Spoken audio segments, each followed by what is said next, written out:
Ladies and gentlemen, welcome back to Crossing Borders. I'm Mike Ginn. That's the extreme one, Alex Soto, back from Guadalajara to talk about his adventures and, of course, talk about LUX Fight League 32. We'll get into all that. Of course, before we get started, head over to FightersFirst.shop. Shop the newest collections. We got new shirts from Brandon. We got new shirts from Muay Thai and kickboxing fighters. And, of course, we got the Alex Soto Extremo collection as well as the Crossing Borders collections. So support the fighters, support the shows. Let our apparel be a part of your story. FightersFirst.shop. Sorry, Alex, I had to get that out of the way because I seem to get caught up talking to you sometimes and just totally forget to plug what pays the bills around here. How you doing, Alex? Hey, doing great.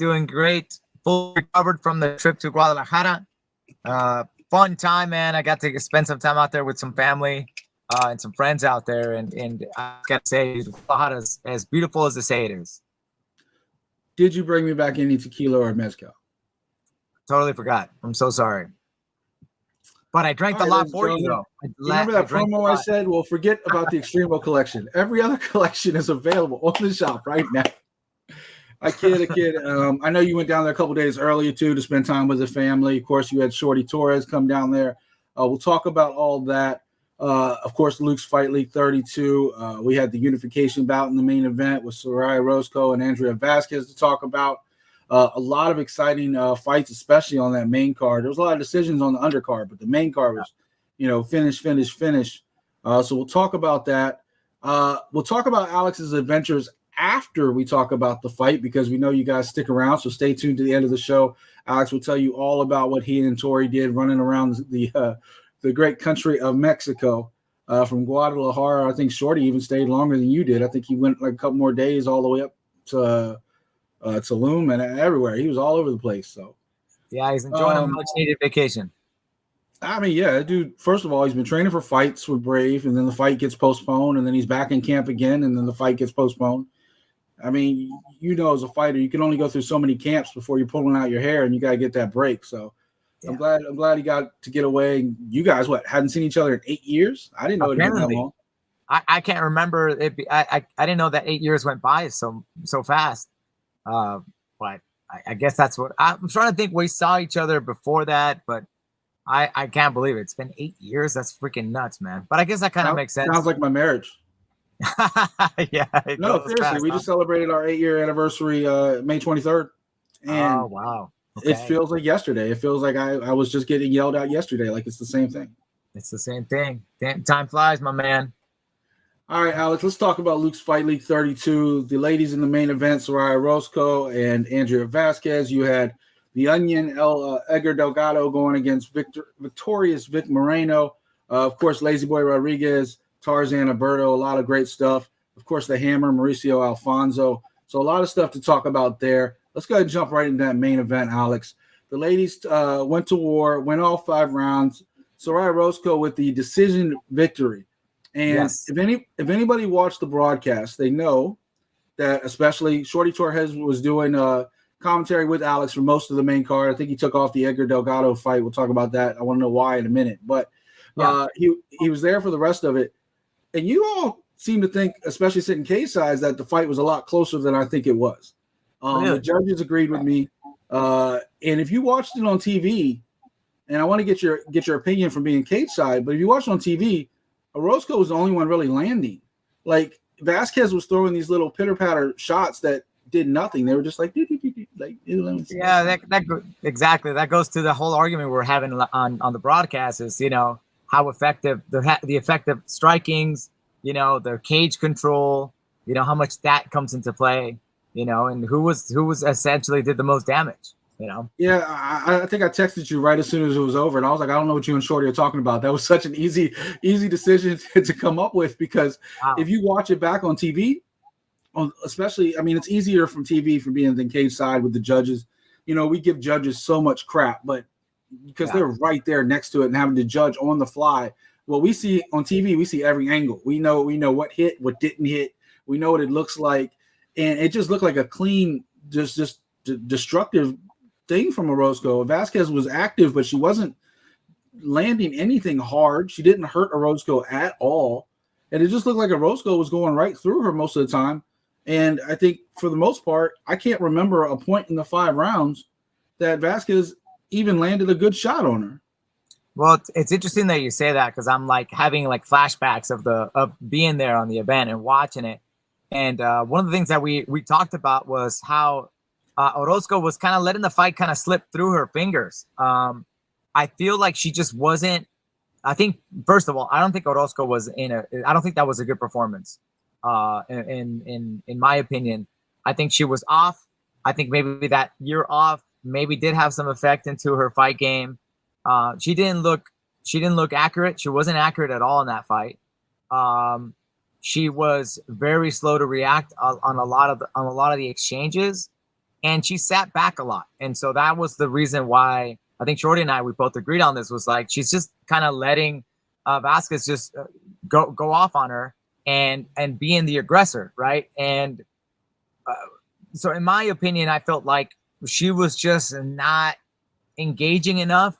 She was trying to play the countering game and wasn't successful in her counterattacks. And she wasn't modifying. Most importantly, what I like to see in these fights is I like to see the adjustments in the fights. I mean, to really start building that IQ on the fighter, right? And start building the repertoire and knowledge of that fight, right? For that girl.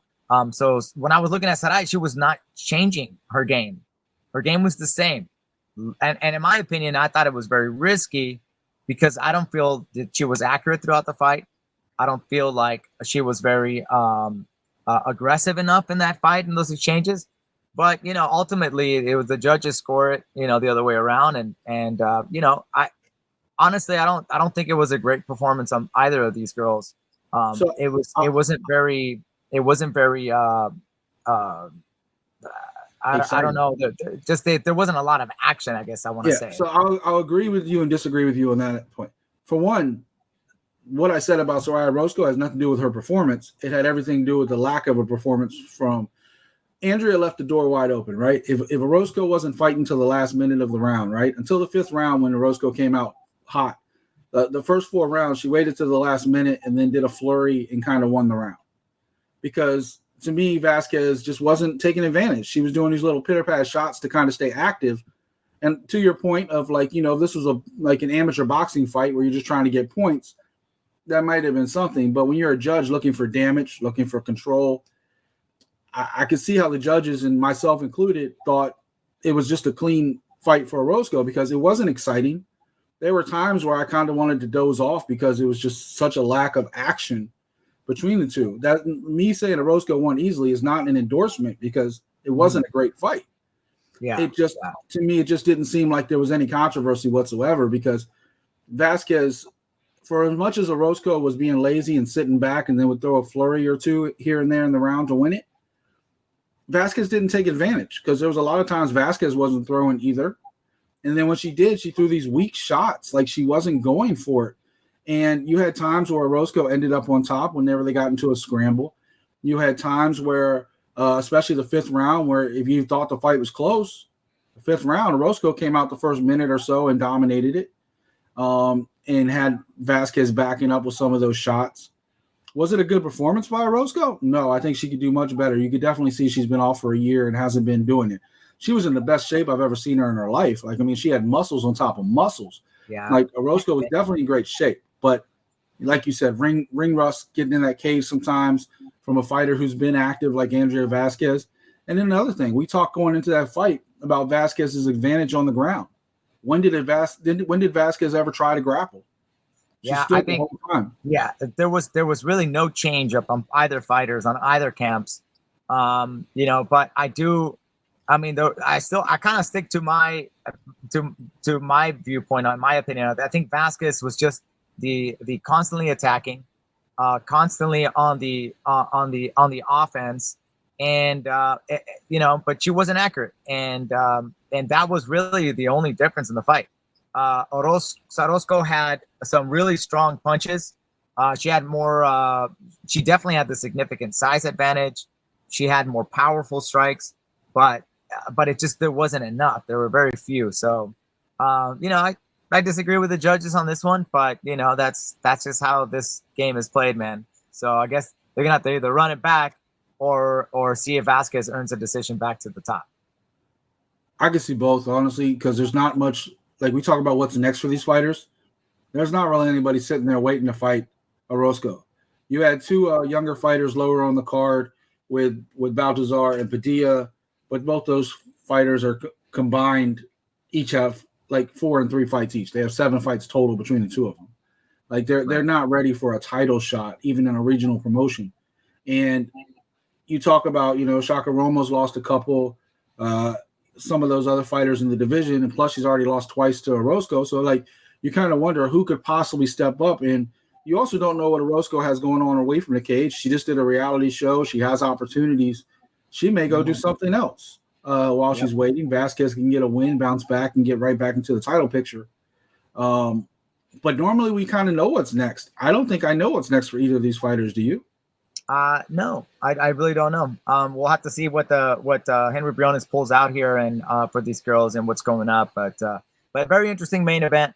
Boy, when we look at the rest of the fight card, I think we were right on everything we called so far from the last time we talked, man. But boy, some fantastic performances from the co-main event and the rest of the main card. I will say I don't think I've seen a main card where the favorites won as much as they did. Like, normally you see an underdog win here and there. Almost every single favorite won on this card. Co-main event was one of the few fights that went to a decision on the main card. Edgar Delgado, the Onion, El Celebro. Did I say it right that time? Cebollero.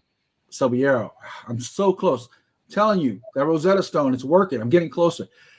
Anyway, against Vic Moreno, I will correct one thing on the broadcast. I think the graphic said Vic Moreno's like 24. Vic Moreno's actually in his like mid to late 30s. I think he's 35 years old. So, okay. Your graphics department's on point. That show was fantastic all over. But they did. I was looking at that one and I was just like, what? Yeah, there were some times I'm looking at the records and I'm like, I know, and you have to roll with it because you're on air. You have to go with what you see. Dude, and the tell of the tape is always so complicated for me, man, because it goes so fast and it's written in centimeters or in millimeters or whatever. And I'm just like, have to wait until the graphics change. And then in my ear, I got the producer yelling and screaming, going, all right, guys, get ready to go for Felipe de Maria. And so I'm like reading it. And I'm like, I'm getting my ear just blasted with instructions from the producer, man. It is tough. So if you see me stumbling on the tell of the tapes, that's the reason. Look, talk to Joe. Tell him to allow you to throw in the promos for Crossing Borders and say, hey, after the show, we'll get you caught up on Crossing Borders. But Edgar Delgado, I mean, he kind of just dominated this fight. Moreno had moments, but really Delgado with his height, his length. I think another graphic showed that they were about, like, I think it said Vic Moreno was like an inch taller, but really I think Delgado is like 3 inches taller than Moreno, if I'm not mistaken. Moreno's a little bit of a short guy. But that said, man, what did you think of that performance from Delgado? Yeah, Delgado did great, man. And, it's easy to forget his performance against Draco Cosillo when he lost that fight and he got in that spectacular knockout loss. But when he got in that fight, the opening in that first, the majority of that first round against Sergio Cosillo, which is I guess could have won. It was the interim champion at 155 pounds, who's now signed to Bellator. But he was doing fantastic up to that point. I think he just gassed himself out and was just kind of a little bit overwhelmed with the magnitude of the event and of course his opponent there as well. But he was doing fantastic up until the point where he got caught by the sneakiness of Draco Cosillo. So I mean, he's been around there. He's got win over Walter Reyes, got him with an armbar. He went and lost that split decision to Alejandro Pato Martinez. So that guy is like always there, man. He's just there with some of the best in Latin America. So he's a very interesting addition. Where do you think his future is? Do you think his future is at featherweight or lightweight? Because this fight was at featherweight. He came down for this one. Featherweight's definitely where he stands. I think that's his stronger point right now. But he's there, man. He's there with some of the toughest dudes, and he's also got a split decision against an up and coming guy that I thought was going to do big things for Lux Filey, which is Miguel Villegas. he got a split decision loss against Miguel Villegas, who's a tough jiu-jitsu guy too on the ground and super good fighter. But it's funny how things work out in people's careers. But Edgar Delgado, definitely a force to be reckoned with, 145 pounds. Yeah, I mean, you look at his losses, right? Like you had the walk away comeback knockout by Sergio, like Draco, where he faked like he was walking away.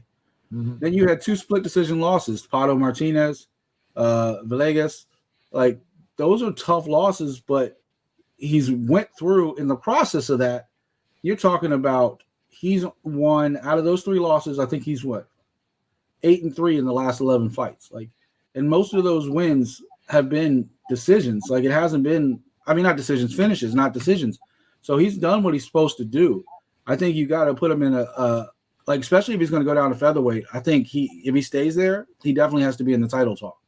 Yeah, I think so for sure, man. And especially a performance like that, like what he did, dominating performance on this last one. So, yeah, really good stuff from Delgado, man. But one of my favorite guys to watch, is this kid here, Lazy Boy Rodriguez, man. Let me tell you about him, dude. This kid is fire, man. Real quick before we get to Lazy Boy, because that also translates from Vic Moreno, who had a great performance against Lazy Boy. Where does he go from here? Because he was undefeated coming in late in his career at this point. Does he just kind of stick around as a tough challenger? For Vic Moreno? Yeah. Is he just going to be like that guy to test yourself against? Yeah, I think so, man. I think for now that's what he's up. There's a lot of up and coming guys. Maybe facing off the loser against like Mauricio Nievas versus Mick Moreno. It might be a very interesting matchup. I know Mauricio Nievas fights at 145 pounds, or we can get all kinds of guys that can step up. 145 weight classes, still very very very much stacked. All right, we're kind of skip me a little bit. I was going to talk about Tarzan next, but we'll go ahead and straight to Lazy Boy. Tell us what you thought about Lazy Boy in that performance. Of course, he got the technical TKO in the 3rd round when Pasha hurt his leg and ankle and couldn't continue. But what did you think of Lazy Boy in that performance?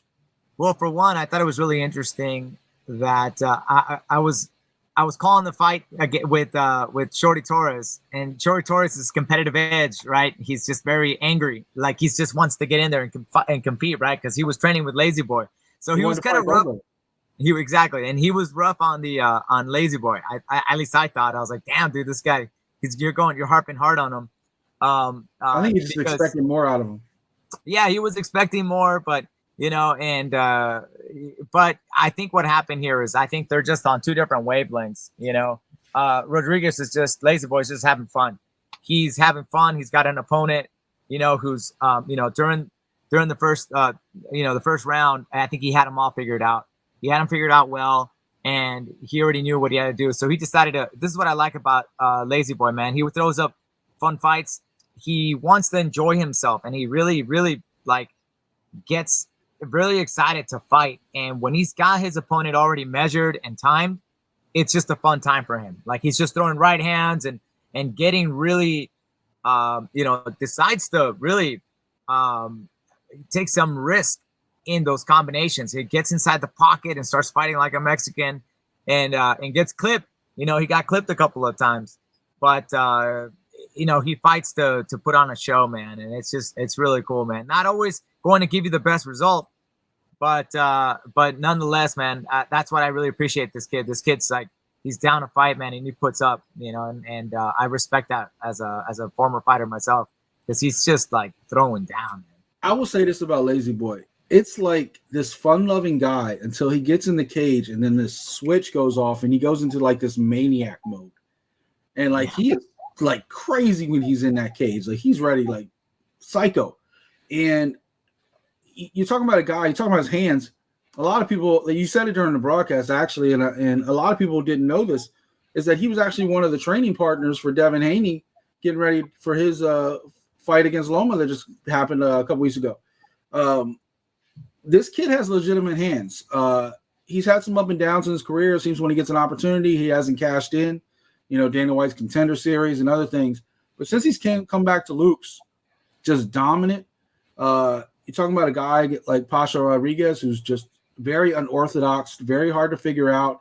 Yeah. Talk about a little bit psycho. He's definitely a little bit. When he's in that cage, anyway, a little bit hard to figure out. He's dancing all around. You know, Diego Lopez went through the same thing where he kind of took a moment to figure him out, and then once he did, he finished him. But it's very hard to figure this guy out right off the bat. And Rodriguez, you know, for the sportsman in him, the third round, he was looking at the ref. He's like, "Come on, man, this guy can't even stand." And then when the ref didn't stop it, he's like, "All right, cool. I'm not going to go after your leg. I'm just going to straight up hit you." And they just went, like you said, fight like a Mexican. They stole your phrase. They went in the box and let it go, and until the ref finally stopped it and had the doctor check the leg. And yeah, you can't keep going. I do think what Shorty said was kind of also right, because normally when a doctor steps in, like if the ref is calling the doctor in to look at an injury in the middle of a round, I think it technically has to stop. If you do it between the rounds, then I think it's okay. But different rules, different regions, I guess. I know in the UFC, if it's during the round, unless it's an eye poke, I think the eye poke's the only exception. But if the doctor has to check you out, then okay, it's already over. But if it's between the rounds, then anything goes. So I don't know what the rules are down in LUX in Mexico. Obviously, different regions have their own athletic commissions and the way they do their rules. But either way, I think it was a definitely a good stoppage. I think Pasha was only going to get hurt further if they kept going. And I'm very interested, you know, next month coming up, you got the vacant bantamweight title fight with Rubio and Rora and Fito Rubio. Yeah, I'd be interested to see Lazy Boy fight the winner of that one. What do you think? Yeah, I think we also got Pantera there too, but I love how you bring that up, because that brings me to the next bantamweight contender fighter, which is Mauricio Alfonso, dude. That kid, man, with that knockout win, the way he got that against Mauricio Nievas, man, it made a huge statement. I think the right fight to have and to prolong the bantamweight division movement here would to have Lazy Boy against Alfonso. I think that's the fight to make. I think that's the number one contender slot. I think that's the fight to make. And then have Rhoda fight for Rhoda fight against Fito Rubio, winner of that guy, then face the winner of those two. I think there's another guy in there too, but Alfonso for one looked incredible. The hammer came in. You talking about an Olympic level wrestler? Mm-hmm. He's got world class striking. Like, he finished him with his striking. He tells people look out for his striking. He's very dynamic in everywhere he goes. Still young in his career. I think 6 or 7 fights in his career. And he made Nieves, who's a challenger, look like nothing. He just ran right through him. Would I love to see him and Lazy Boy? Sure. But talking about, you know, making you're in a tough situation, because one, you have Luis Guerrero Pantera waiting there, who's another guy who's been running through everybody. Can't forget about him. You have the 2 guys fighting for the title. One of these 3 guys has to get the shot after that. And I think as a promoter, you probably want to extend it and like have all 3 guys get a title shot, because if one of them fights each other, then they have a chance of knocking one guy out of that title picture. But then there's the other side of it, the fact that you're an up-and-coming promotion who's losing all your champions to the UFC right now and to Bellator, with Castillo going to Bellator. So you also, if you're Briones and Joe and those guys, you got to be like, well, we got to get these fights now, because we don't know if we're going to have these guys a year from now. They could be in the big leagues. That's a good point. That's a good point, but I don't. It's a tough situation. I mean, you can't control those things. So what you can do is make a plan and put the fight that you think is going to be the most exciting for the fans, and the fight that makes the most sense here. So you plan for that, and then you hope for the best. And if Bellator signs some of these guys off, then you adjust fire. But right now, dude, I'm telling you, it's a great combination with Alfonso versus Rodriguez, because Rodriguez wants to throw down. He always wants to fight. He doesn't care. He'll throw the right hand and knock you out, and try to knock you out if he gets you measured well. Mauricio Alfonso, I think, is a smart fighter. I think he's going to use more of his tools in the fight. I think stylistically speaking, because of that might take Lazy Boy out of his comfort zone of just throwing down, because he won't be able to throw down, because then he has to worry about the wrestling of Mauricio. So I think it'll be a great fight. And if Lazy Boy can get through Mauricio, dude, there's nothing stopping that kid. So would you do Pantera for the winner of the Fito Rubio and Rora fight, and then do Alfonso and Rodriguez for the number one contender? I might even, I would even bench Pantera, dude. I don't, I honestly right now, knock 3 people out in a row. Well, you're talking about it every time he fights. We're like, well, damn, he did this spinning kick. Well, damn, he did this and he finished this person. You can't sit there. Like, I know it's like what's like most recent in your mind. Like we all, it's more recent in my mind. We're all victim of the moment. We see something and we forget about everything that's just happened. But just 2 months ago, we were talking about Guerrero. Like, why isn't this guy getting a shot? That's a good point. And you're also talking about another aging fighter. Guerrero's in his like early to mid 30s. Like, there's another guy who, how much time does he have left to get a shot? So maybe you do have the 2 young guys kind of fight it out and give Guerrero a shot against the winner of this one, because otherwise all these guys are going to be sitting inactive waiting for everything to happen over the next 6 months. That's a good point. I have them from time to time, Alex. You're not just the brains of the show. Hey, listen, I have moments. You're doing fantastic, Mike. No, I think that's a good point. Moments. I feed off the I love that you're backing up Guerrero and giving him a shot here. We'll have to see. We'll have to see how it plays out. But if it was up to me, I definitely want to see Lazy Boy versus Mauricio Alfonso. I think it's just the right fight to make. In fairness, I love all those guys because all of them support the show. So I don't have a dog in the fight. I want all 3 to be successful. Delgado supports the show. Rodriguez supports the show. Alfonso supports the show. And, of course, one of my favorite fighters we'll talk about next, Tarzan Aburto, supports the show and everything we do. I love that guy. He got tested, went 3 rounds against a smaller Marquez, but Marquez put up a fight. It wasn't the first time he's been challenged. I know you and Shorty talked about that. It is the first time he went to the decision. But if you remember the last fight, he was in trouble like the first minute of the fight until he turned it around and got a quick hooks in and got the submission. This is the first time he went the distance, first time he's been challenged like that. What did you think of his performance? I thought first of all, he showed great composure this time around. He was patient. He kept his distance. We were begging for it in the beginning of the fight. Like let's have him not get too excited and start closing the distance for your opponent. He did that a couple of times, and he definitely did it a couple of times. I was screaming at the TV too. Yeah, I was like, use your distance, use your length, and he was like right up there trying to knee him and shit. Yeah, he's right up in there trying to close the distance, and that just comes through time, man. It comes through time when you go through all your opponents, that last a minute or 2 for most of your fights, and you finally go 3 5-minute rounds with a guy who's really tough and is throwing down and is not falling down at the second you hit him. No disrespect to the prior opponents of course, but boy, he hits hard, man. He's just a deadly force, man. His length, his strength is he's just always down to throw down. So I think the only weakness is that Anwar has is that inexperience that he picked up a ton of in this fight. So I think, like you talked about, he was out there in Vegas. He was training with UFC fighters. He was training with Shorty. He was training with Francis Ngannou and some of those guys. Like, this guy was out there training with big hitters, big, extreme couture, and you could see that experience that he was gaining quickly. Yep. Yeah, 100%, man. That's so I still say this. My brother came to visit, and he's like, "Hey, which guy's the one I should be looking out for?" It's like, this kid right here, Andrea Aburto. He's gonna be a superstar. And Rod's like, okay, cool, all right, excellent. And when they saw Anwar fight, man, they were ecstatic, dude. They were just like screaming up and down. They were telling me how much they enjoyed that fight, and the entire city of Guadalajara was there. It was shaking, man. It felt like I was at a UFC event, man. It was loud when we were on the mic. People were screaming. You could feel it. You could feel the energy there. I mean, so man, and just how many fights I have? 6 fights, 5 fights. It's incredible that he's just been able to bring in so many people to support him. It just shows you how cool of a dude that guy is. You talk about what's next for some of these fighters. I think he's gone. I think with his connections he's building with the UFC and some of those people in Vegas. Yeah. I think with the fact that, let's be real, this was a lightweight fighter he fought. They don't have a lot of guys at 170. We talked about the same thing with Bam Bam Valenzuela.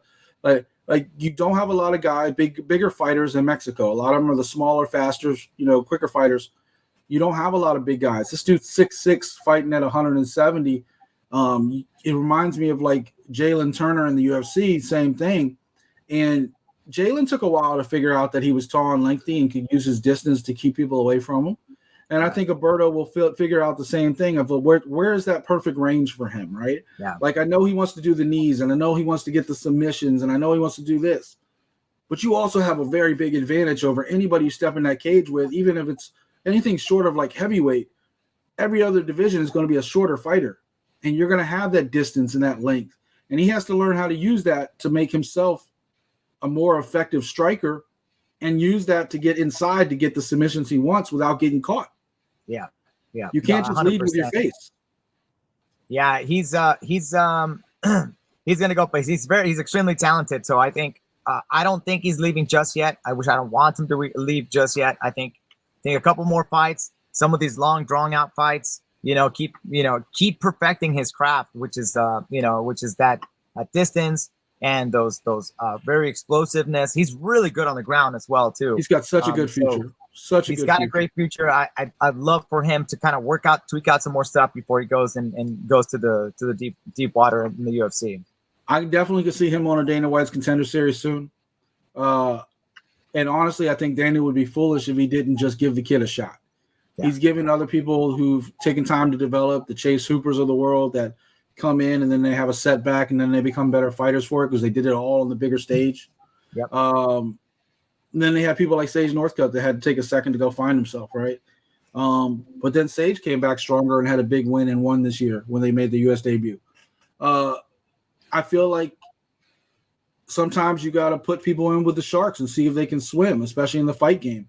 And if he keeps beating up on people that are smaller than him, he's never going to develop into the killer he can be.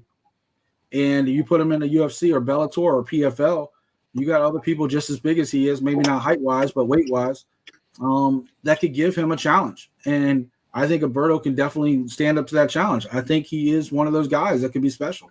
Yep, I agree, man. On the undercard, we'll run through this kind of quick and see if Alex has any thoughts on some of these. Solorzano got the split decision over Viriel. Uriel Castillo, always, we think he's about to break through it, and he kind of has a setback, and we think he is. He had a really good performance against Jaime Landano. You got Carlos Arana versus Garaby got the decision. A late substitute with, is it Bajorge? Is it Bajorge? How did they pronounce Carlos Camargo's opponent? Garibay? It's spelled Bojore. Oh, yeah. Okay, I remember. Yeah, it was Bojorge. Okay. Yes. Yeah, I kind of saw the Jorge part, and I was just like, but it's together. I'm like, I didn't want to butcher his name. But Bojorge got the win over Camargo, which was definitely an upset since he was the second replacement for Cordova. Then in the women, Baltazar got the win over Padilla with a decision, and then Sandoval with a split decision over Montalongo.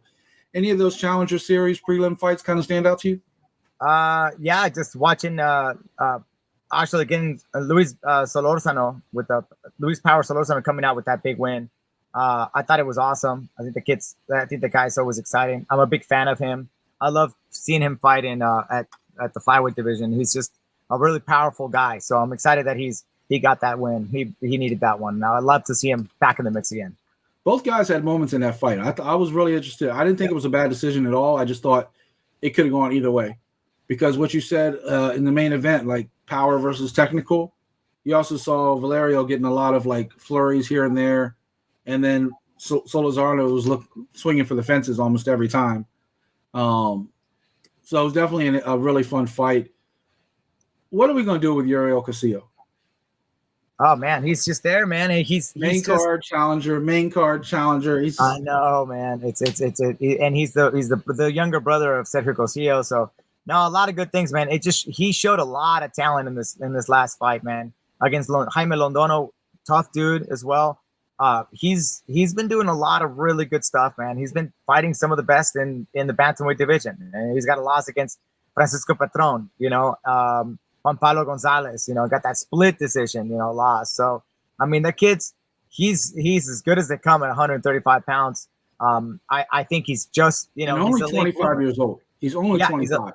late bloomer with a ton For of a guy fights. that's got 21 fights, he's only 25 years old. I know, dude. The kid's a fighter, man, and he's really freaking good, man. So not somebody that we can just go, poor guy. No, the kid is tough as they come. He's gonna throw anybody you throw on him. That kid's is gonna show up and fight. You think since he got the win, do you think they finally get that David Mendoza fight? I think so. That was supposed to happen in March, and then he got, I think Uriel got hurt. Yep, exactly right. And I think David Mendoza's in a great spot. He's also coming off over a big win from Antonio Barajas, and so he's both those guys, man. I think that's a great matchup at 135. Yeah, I think that'll be a fun matchup for that. Alex, that was Luke's Fight League 32. Of course, coming back, Luke's Fight League 30 will be taking place June 30th from Puebla. Hopefully I was actually worried about you traveling because there was a big volcano explosion that messed up a lot of the air travel in Mexico. Right between, I think it's between Puebla and Mexico City, a volcano went off, and there's a lot of ash in the air and stuff like that. So hopefully that's all cleared up so you guys can travel down to Puebla at the end of the month. Of course, Fito Rubio going against Roar for the vacant bantamweight title. You got Babyface Patron, Jaguar Bravo, and a bunch of other great fighters on there. And Jorge Mazzano's on the Challenger Series against Freddie Velez. So that talk about a fight to get you going, get into the main card. There you go. So that'll be a fun night. But Alex, you had the chance to get down there. We always love your adventures of travel. You had a chance to go down there a few days, spend some time with family. Tell us about your trip to Guadalajara. That was a fun time, man. We went after the event. The next morning, we went out. Any of the illegal stuff? No, we went to Tequila, which is just I think it was like an hour north drive, and just a blast, man. Going out there, going to. But I mean, the second you go to one place where they walk you through how the tequilas are made, you're like, yeah.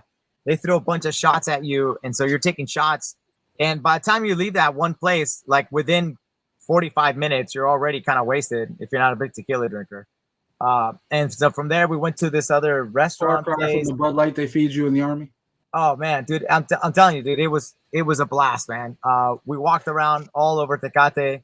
We saw the old villages, crashed the wedding, and then we got kicked out of there, but that's okay. We came around all over the place, and just a good time with some good friends. And Shorty Torres had a blast, and it was great hanging out with Shorty again. And my brother was there, I mentioned earlier. But we got stuck out in Tequila. There's no Uber drivers, so note to self: if you're going out to the sticks to go, there's no Uber right back. No one's gonna pick you up. You had to hop a horse and ride. And so we had to hop in the back of a truck, old school style, man. And so we got in the back of the truck and we drove all the way, for an hour through the villages of Tequila, and then all the way till we got to Guadalajara, man. And it was just a blast, man. And then Shorty stuck around even a few days after you left. So he's still down there partying up, enjoying his vacation. Shout out to Shorty, by the way, dancing in that Fighter's First hoodie in the rain. I appreciate that. I wish we still had it in the shop, but, definitely shout out to Shorty. We love everything about him and his career with Brave, and can't wait to see him back in the cage, get his vacation over and get him back. He's already back training in different gyms. One of the great things I think he's always done is he just goes to all these different gyms. Of course, when it's fight time, he's down there in Miami and Fort Lauderdale, American Top Team and some other places. But, between Chicago, Miami, he went out to California for a minute, down in Mexico, down in Vegas. He gets so many experiences from different camps. It's just like, how do you beat the dude? Because he's seen everything. He knows what you want to do. He's out there in Dagestan with Khabib and them. Like, he literally, he's seen so much. Yep. He's a smart kid, dude. He's a super smart kid. Oh, very He's smart. Always going around, and he's getting out of the comfort zone. His IQ's off the charts. Yeah, he's a very special guy. Very special in the sense that, he's got the whole package, and he's just able to go anywhere and make friends with anybody. He's just that cool of a dude. Lovable dude, very high IQ, big fan of Shorty Torres. Can't wait to see him back in the Brave cage. Before we let you out of here, Alex, we got to know, you go traveling, what was the best thing you ate? Well, I ate the steak at the airport, and that wasn't really good. Got me sick the whole week when I come back. I want to talk about Montezuma's revenge. What's the best thing you ate? Not the worst. Let's see. The best thing. Everybody knows airport food is dangerous. The torta aguada, excuse me, torta aguada, which means the torta that has been soaked in like hot sauce. Ooh, it's really good, man. It's good, but that's so what like a buffalo style sandwich. Ahogada means like, yeah, it's like it's been drowned in salsa. It's a torta. It's good, man. It was amazing. I recommend it. It was really For people good. that don't know at home, torta is like a Mexican sandwich. Yeah, thank you. It's like a sloppy Joe kind of a deal. It was woof, but really good, man. I'm not supposed to be the one educating them, by the way. But I do love food, and I was multiple times working in different Mexican restaurants, not just Tex-Mex, but like authentic Southern style Mexican. One of my favorite regions in the world. I'm glad you had a fantastic time.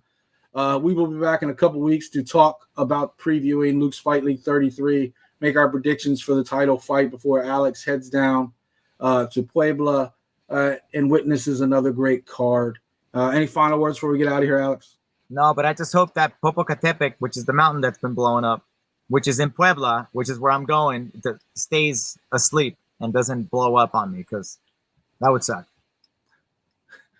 I mean, it would, but imagine how your merchandise sales would go up in memory of Alex. So that's how you look at it, huh, Mike?